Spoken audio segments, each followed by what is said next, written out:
Hello friends, स्वागत है आप सभी का आपके अपने YouTube channel study easy way में, जहां हमारी कोशिश है कि आपकी स्टडी को एक इजी से इजी वे प्रदान किया जा सके। दोस्तों, आज क्लास में जो हम पढ़ने वाले हैं वो है हमारा पारिस्थिति एवं पर्यावरण, आई मीन टू से ईवीएस। दोस्तों, ईवीएस ऐसा टॉपिक है जो आपके हर एक एग्जाम के लिए क्या है, इम्पोर्टेंट है और मिनिमम कम से 5 से 6 क्वेश्चन यहाँ से पुटअप किए जाते हैं, मिनिमम बोला है मैंने। और अगर बात करें शिक्षक संबंधी परीक्षा की, तो शिक्षक में ईवीएस एक अलग से ही आपका पार्ट आता है। क्लियर है? तो चलो बिना देर किए करते हैं इसकी शुरुआत। बहुत ही ज़्यादा इम्पोर्टेंट है, यह है हमारा पार्ट 2। उम्मीद है आपने पार्ट 1 ज़रूर देखा होगा। चलिए करते हैं पहला क्वेश्चन आपके सामने। देखिए कोई तो पहला क्वेश्चन आपके सामने आया है। पहला क्वेश्चन क्या कह रहा है? पहला क्वेश्चन है, विश्व की सबसे बड़ी प्रवाल भित्ति कौन सी है?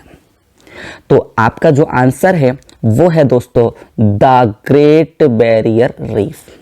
तो विश्व की सबसे बड़ी प्रवाल भित्ति कौन सी है? The great barrier reef. कहाँ स्थित है? ऑस्ट्रेलिया में स्थित है। क्लियर है? बहुत ही ज्यादा इंपॉर्टेंट है। चलिए इसके बारे में थोड़ा सा और इंफॉर्मेशन लेते हैं कि इससे क्वेश्चन कौन कौन से बनते हैं। तो देखिए इससे क्वेश्चन कहां से, the great barrier reef Queensland के ऑस्ट्रेलिया के उत्तरी पूर्वी तट के समांतर बनी हुई है। अब पहला क्वेश्चन आ गया, अगर पूछे कि ग्रेट बैरियर रीफ कहां पर स्थित है, तो आपका आएगा क्वींसलैंड में, जो कहां पर है? ऑस्ट्रेलिया में। यह विश्व की सबसे बड़ी मूंगे की दीवार है। अब दूसरा क्वेश्चन आ गया कि विश्व की सबसे बड़ी मूंगे की दीवार कौन सी है, तो आपका आ जाएगा the great barrier reef. Clear है कि नहीं क्लियर है? और अगला क्वेश्चन देखिए, इसे पानी का बगीचा भी कहते हैं। तो क्वेश्चन भी आ गया कि पानी का बगीचा किसे कहते हैं, तो भी आपका आंसर आएगा द ग्रेट बैरियर रीफ को ही पानी का बगीचा कहा जाता है। ठीक है, तो यहां से 3 क्वेश्चन आपके क्लियर हुए हैं। पहला, प्रवाल भित्ति कौन सी है, तो आपका आंसर आएगा द ग्रेट बैरियर रीफ।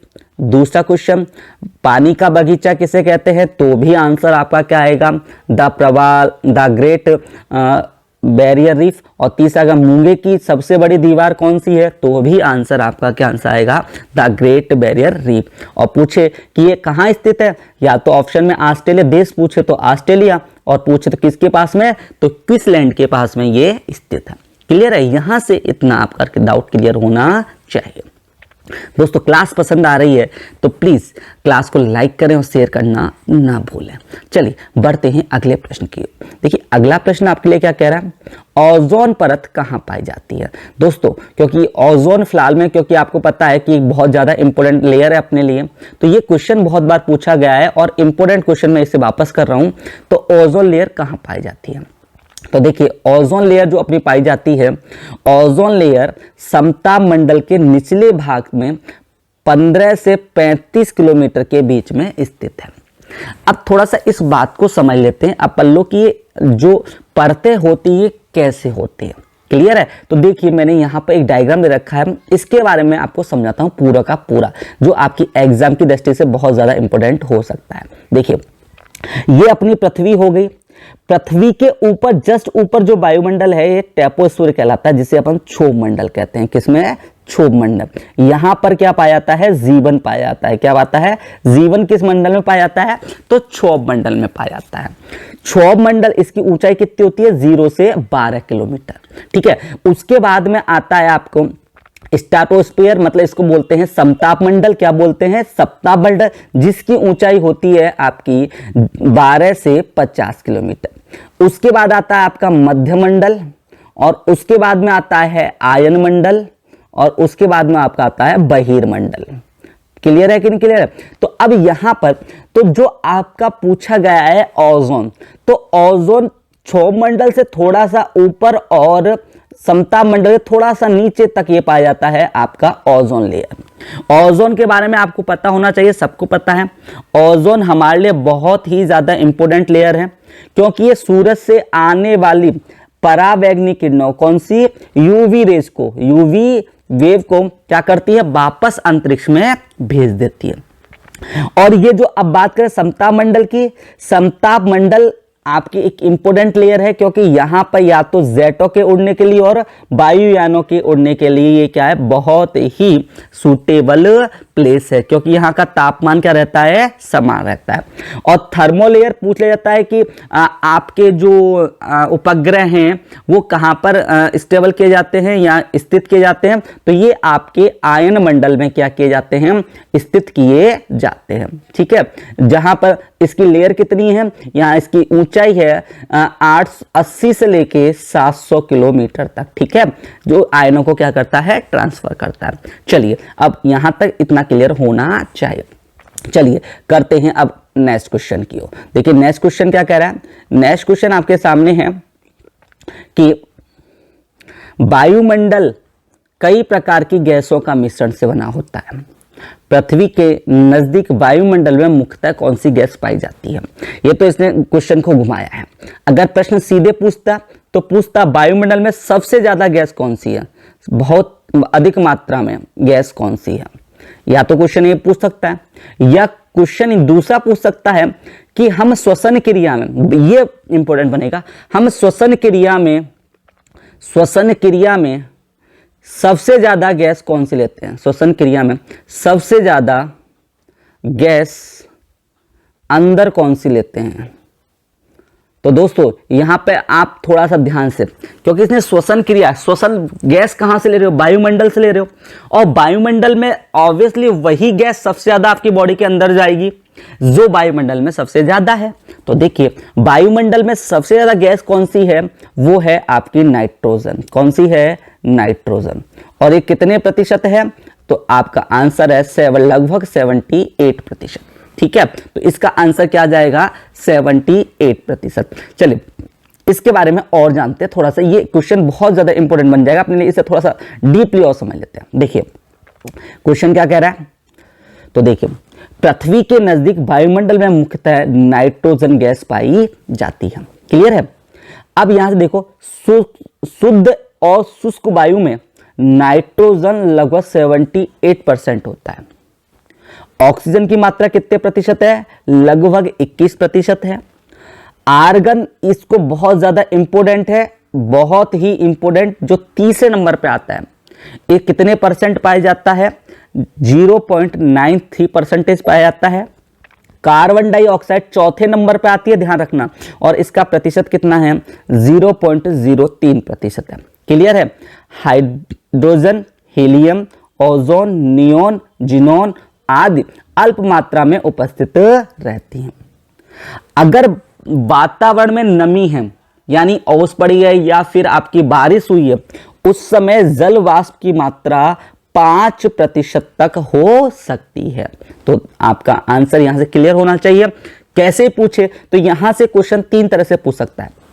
जो पहला है आपका क्वेश्चन आर्गन से आ सकता है कि तीसरे नंबर पर वायुमंडल में कौन सी गैस पाई जाती है, तो आंसर होगा आर्गन। लेकिन दोस्तों हम गलती से क्या करके जाते हैं, कार्बन डाइऑक्साइड कर रहे हैं, लेकिन कार्बन डाइऑक्साइड कौन से नंबर पर है, चौथे नंबर पर है। क्लियर है कि क्लियर है। नमी के टाइम वायुमंडल में जो जलवाष्प की मात्रा अधिकतम कितनी हो सकती है, 5% तक हो सकती है। क्लियर है। चलिए बढ़ते हैं अगले प्रश्न की ओर। देखिए अगला प्रश्न जो कह रहा है वो आपके सामने है। उत्तराखंड में मनाए जाने वाला हरेला पर्व किससे संबंधित है, आपको ये बताना है। हरेला, तो दोस्तों हरेला जो पर्व है ये फसल कटाई या फसल से संबंधित है, जिसमें हम वृक्षारोपण है। देखिए आपको नीचे मैंने डायग्राम में हरेला दिखा रखा है, हरेले को कैसे उगाते हैं। ये हरियाली से संबंधित है। किससे संबंधित है, हरियाली से।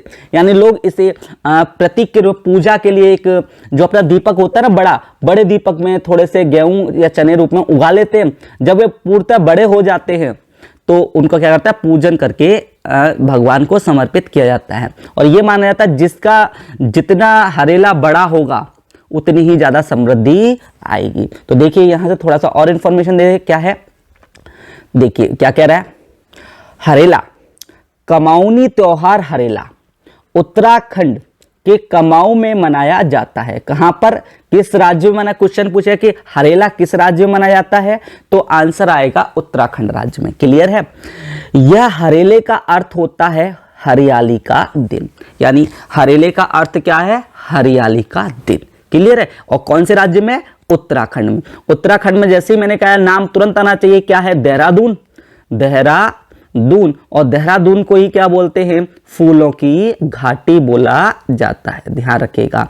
चलिए बढ़ते हैं अगले प्रश्न की ओर। देखिए अगला प्रश्न क्या कह रहा है आपका, अगला प्रश्न आपके लिए कह रहा है खाद्य श्रृंखला फूड चेन में मानव कहां पर स्थित है, आपको यह बताना है, बहुत ही ज्यादा इंपॉर्टेंट।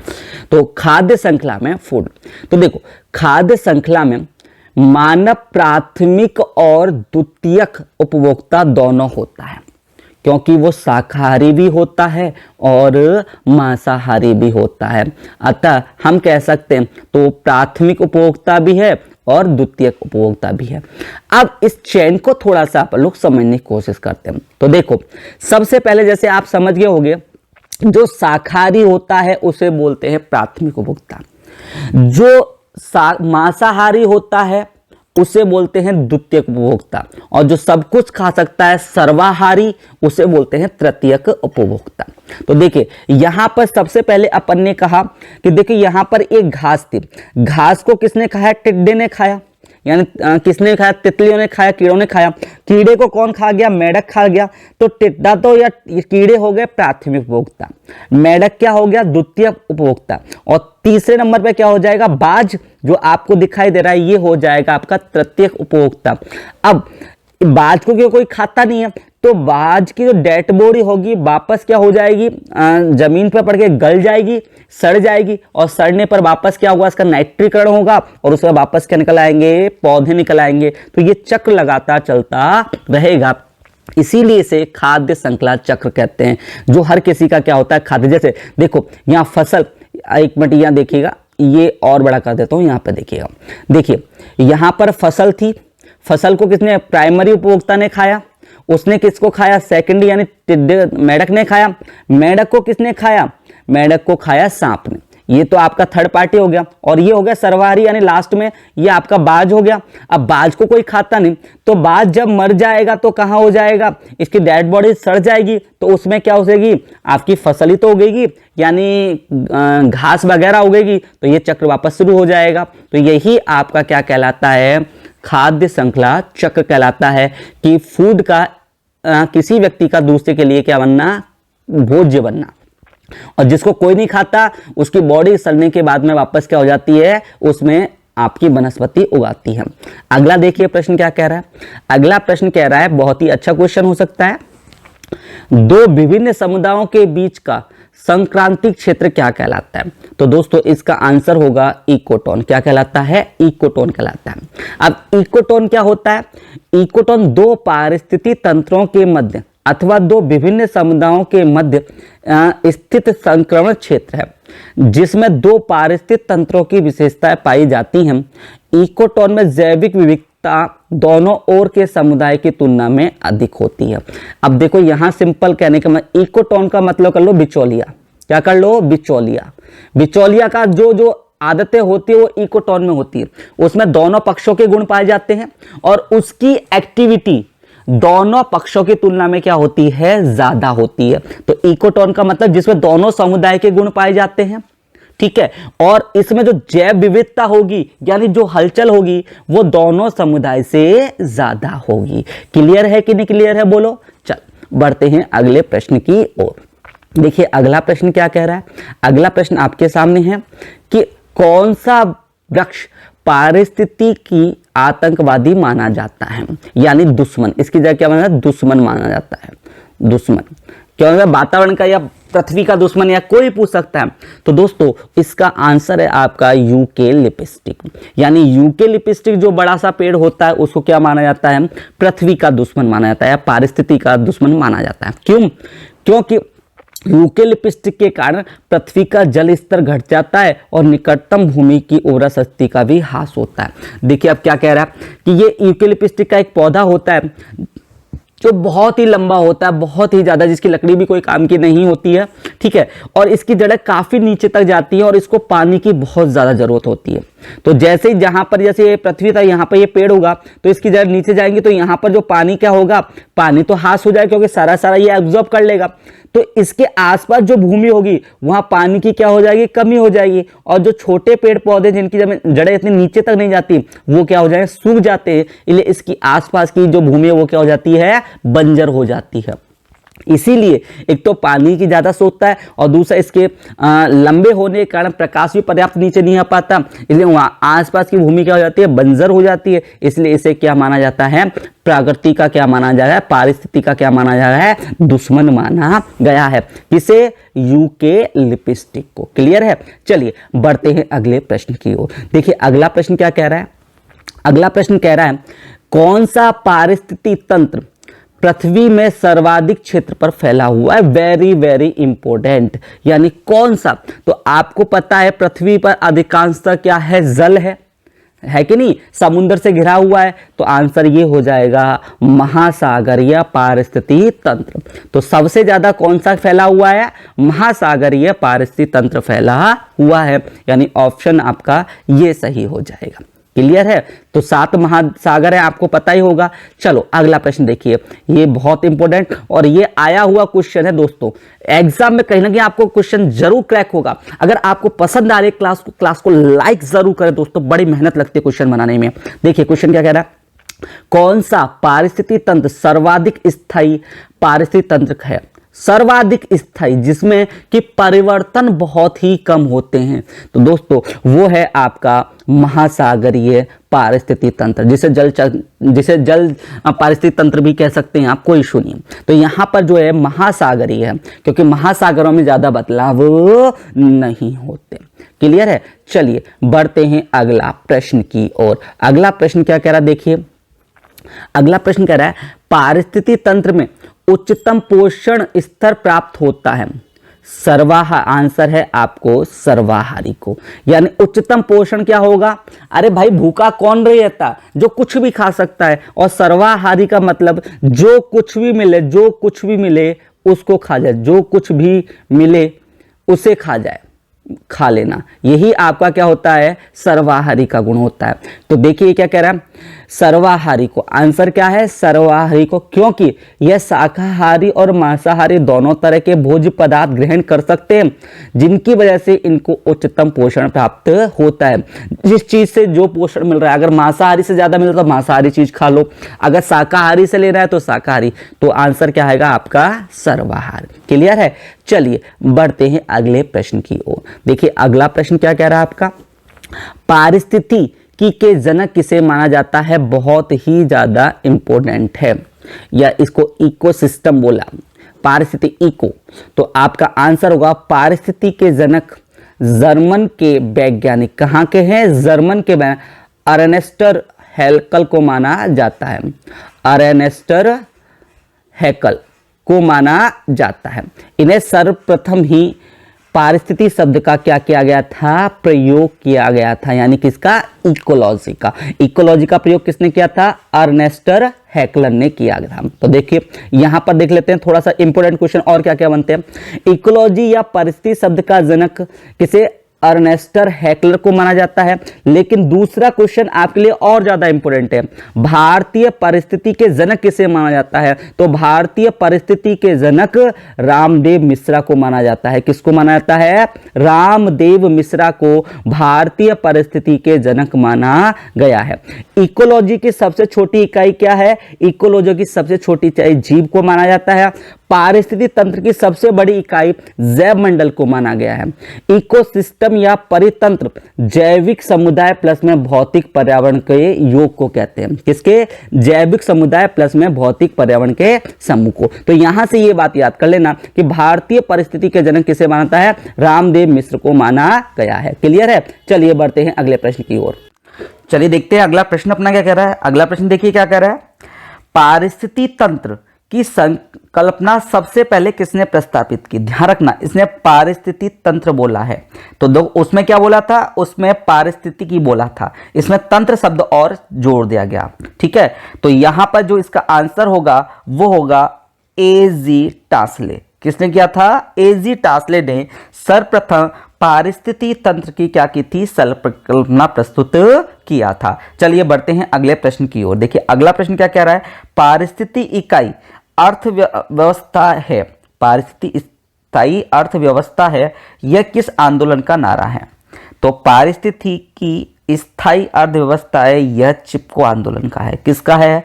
चिपको आंदोलन का हिस्सा है, यानी नारा था। तो उस नारे में क्या दिया था, चलो एक बार देख लेते हैं क्या था चिपको आंदोलन।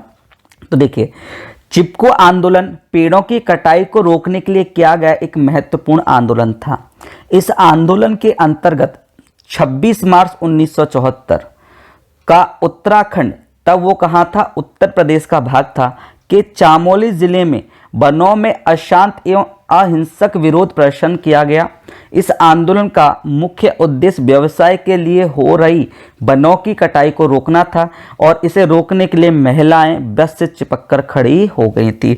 यानी क्या हुआ था, जो अनाधुन कटाई करा रही थी तो उसको रोकने के लिए महिलाओं ने खुद को किसके साथ चिपका लिया था, पेड़ के साथ में चिपका लिया था। कब का? 26 मार्च, डेट याद कीजिएगा, 26 मार्च को। कौन सी का? 26 मार्च को। क्लियर है? चलिए देखिए यहां पर आपको ये चिपको आंदोलन ऐसा ये दे रखा है, मैंने दिखा रखा है, ऐसे महिलाएं पेड़ों से चिपककर खड़ी हो गई थी कि काट के दिखाओ, कैसे दिखाओ। ठीक है, चलिए बढ़ते हैं अगले प्रश्न की ओर। देखिए अगला प्रश्न क्या कह रहा है आपका, अगला प्रश्न कह रहा है पारिस्थितिकी स्थायी अर्थव्यवस्था है, यह नारा किसके द्वारा किया गया था? ये तो आपको पता है कौन से आंदोलन से संबंधित था, यह संबंधित था चिपको आंदोलन से। किससे? चिपको आंदोलन से। तो ये नारा दिया किसने था? तो ये दिया था सुंदरलाल बहुगुणा ने। किसने दिया था? सुंदरलाल बहुगुणा ने ये वाला नारा दिया था कि पारिस्थितिकी स्थायी अर्थव्यवस्था है। ठीक है, चलिए जो आपके चिपको आंदोलन के बहुत मुख्य किरदार निभाया था इन्होंने इस आंदोलन में। चलिए अगला क्या कह रहा है, कौन से वनों में सर्वाधिक जैव विविधता पाई जाती है, आपको ये बताना है।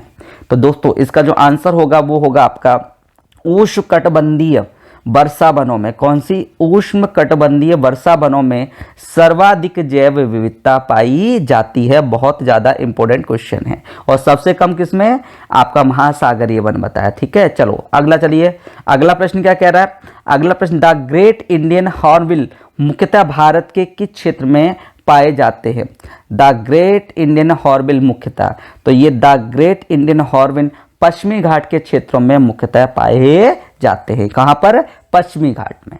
चलिए चलते हैं अगले प्रश्न की ओर। देखिए अगला प्रश्न क्या कह रहा है, अगला प्रश्न कह रहा है नेपाल तथा भारत में वन्य जीव संरक्षण प्रयासों के रूप में सेव नाम का नया संगठन प्रारंभ किया गया है।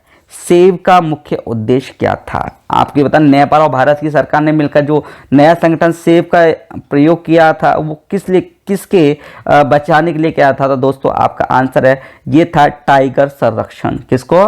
टाइगरों को संरक्षण देने के लिए। ठीक है, चलिए बढ़ते हैं अगले प्रश्न की ओर। देखिए अगला प्रश्न क्या कह रहा है, भारत में सबसे बड़ा बाघ आवास कौन सा है? यानी आपको टाइगर रिजर्व बताना है कौन सा है।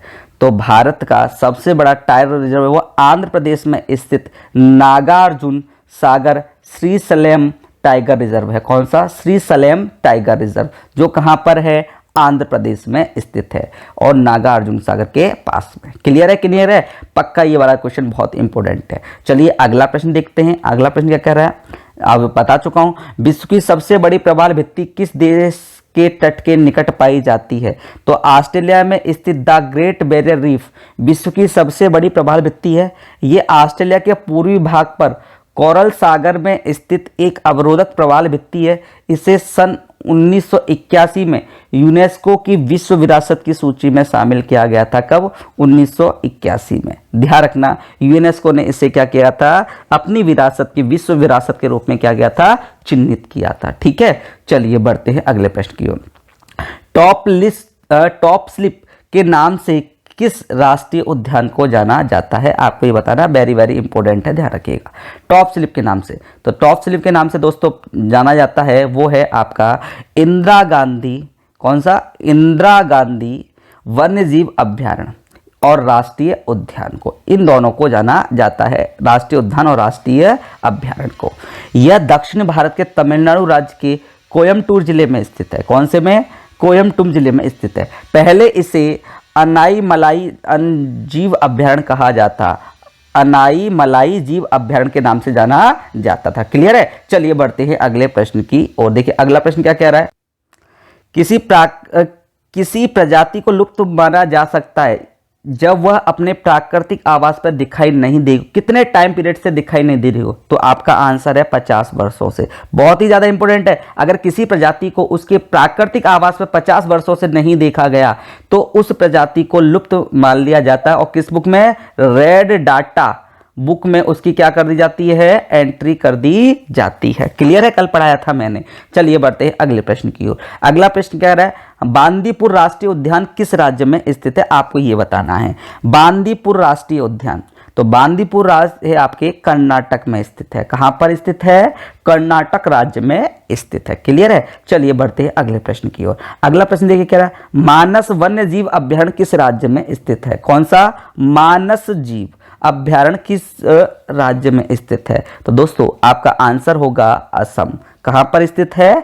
असम राज्य में स्थित है। कौन सा? मानस जीव। ठीक है। चलिए बढ़ते हैं अगले प्रश्न की ओर। अगला प्रश्न बहुत ही ज्यादा इंपॉर्टेंट है दोस्तों। पेरियार वन्य जीव अभ्यारण्य किस राज्य में है? पेरियार किसके लिए? जंगली हाथियों के लिए बोला था मैंने, जंगली हाथियों के लिए। तो कहां पर स्थित है? तो ये आपके केरल राज्य में स्थित है। कौन से राज्य में? केरल राज्य में स्थित है। चलिए बढ़ते हैं अगले प्रश्न की ओर। देखिए अगला प्रश्न क्या कह रहा है, सिमलीपाल राष्ट्रीय उद्यान किस राज्य में स्थित है? तो सिमलीपाल राष्ट्रीय उद्यान उड़ीसा में स्थित है। कौन से राज्य में? उड़ीसा राज्य में स्थित है। चलिए नेक्स्ट क्वेश्चन क्या कह रहा है, सलीम अली राष्ट्रीय उद्यान किस राज्य में स्थित है? सलीम अली राष्ट्रीय उद्यान जम्मू कश्मीर में स्थित है। कौन से राज्य में? जम्मू कश्मीर में। क्लियर है। चलिए बढ़ता अगले क्वेश्चन देखिए, भारत का प्रथम तितली उद्यान कहाँ? बहुत ही ज्यादा important, very very important. Bharat का प्रथम तितली उद्यान कहां पर स्थित है?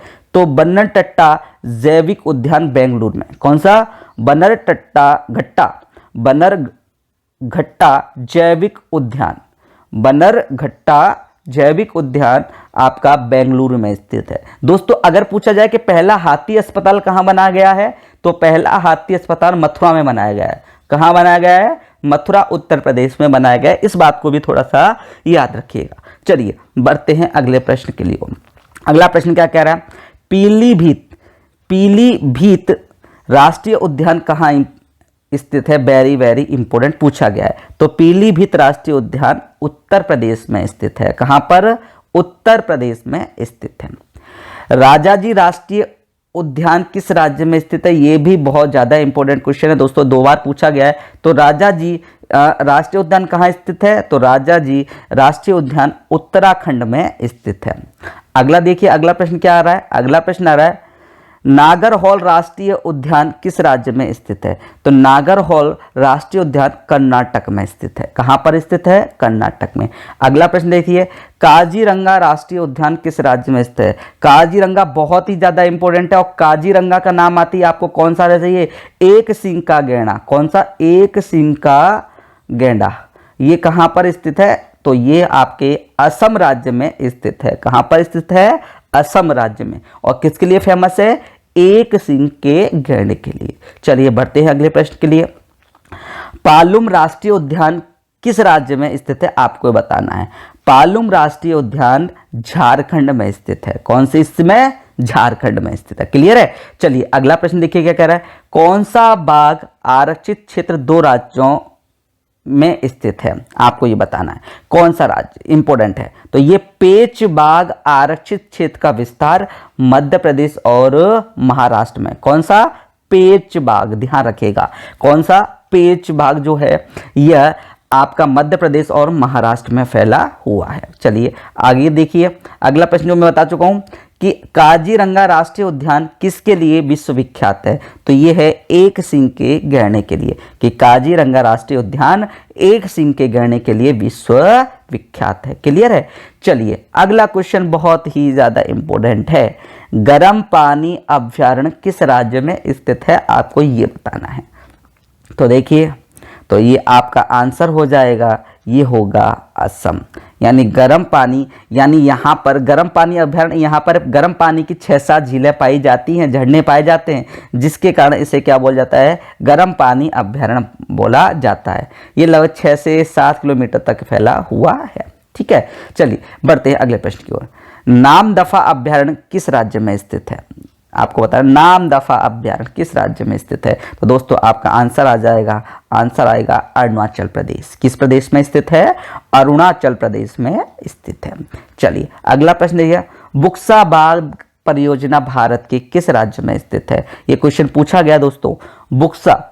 बुक्सा बाग परियोजना पश्चिमी बंगाल में, यानी बंगाल टाइगर को रिजर्व करने के लिए क्या है, शुरू की गई है बुक्सा बाग परियोजना। ठीक है, चलिए बढ़ते हैं अगले प्रश्न की ओर। अगला प्रश्न क्या कह रहा है, भरतपुर पक्षी विहार राष्ट्रीय उद्यान किस राज्य में स्थित है? तो भरतपुर पक्षी विहार ये आपके राजस्थान में स्थित है। कौन से में? राजस्थान में। अगला, दाची गाम राष्ट्रीय पार्क किस राज्य में स्थित है?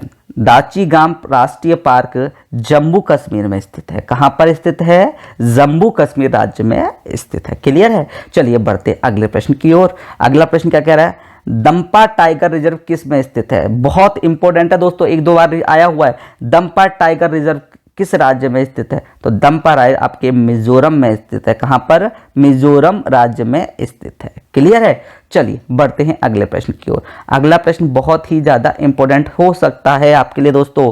कौन सा राष्ट्रीय उद्यान सफेद बाघों के लिए प्रसिद्ध है? बहुत ज्यादा इंपॉर्टेंट है। तो आंसर होगा मध्य प्रदेश के सहरडोल जिले में स्थित बांधवगढ़ राष्ट्रीय उद्यान। कौन सा? बांधवगढ़ राष्ट्रीय उद्यान सफेद बाघों के लिए क्या है, बहुत ही ज्यादा महत्वपूर्ण है। कि सफेद बाघ कहाँ पाए जाते हैं? तो मध्य प्रदेश की सहडोल जिले में स्थित बांधवगढ़ राष्ट्रीय उद्यान में रख लीजिएगा। कौन सा? बांधवगढ़ राष्ट्रीय उद्यान। ठीक है, चलिए बढ़ते हैं अर्थ में। अब थोड़ा सा इनके बारे में बात कर लें कि वर्तमान में भारत में कितने टाइगर रिजर्व हैं? तो भारत में वर्तमान में 50 टाइगर रिजर्व हैं। ठीक है, अगला प्रश्न देखिए, वर्तमान में भारत में बायोस्फीयर रिजर्व की संख्या कितनी है? तो भारत में अभी टोटल कितनी है? 18 है। यूनेस्को जैव विविधता वाले क्षेत्रों को हर साल अपनी आरक्षित सूची में शामिल करता है। भारत में कुल 18 बायोस्फीयर रिजर्व है। कितने हैं? 18 बायोस्फीयर रिजर्व है। ठीक है, चलिए बढ़ते हैं अगले प्रश्न की ओर। अगला प्रश्न क्या कह रहा है, वर्तमान में भारत में कितने स्थल यूनेस्को ने वर्ल्ड हेरिटेज साइट में शामिल की हैं? तो दोस्तों अब इनकी संख्या हो गई है 38। जो लास्ट जो शामिल किया है वो किया है जयपुर को। किसको किया है? जयपुर को 2019 में। ध्यान रखें, टोटल मिला के कितने हो गए?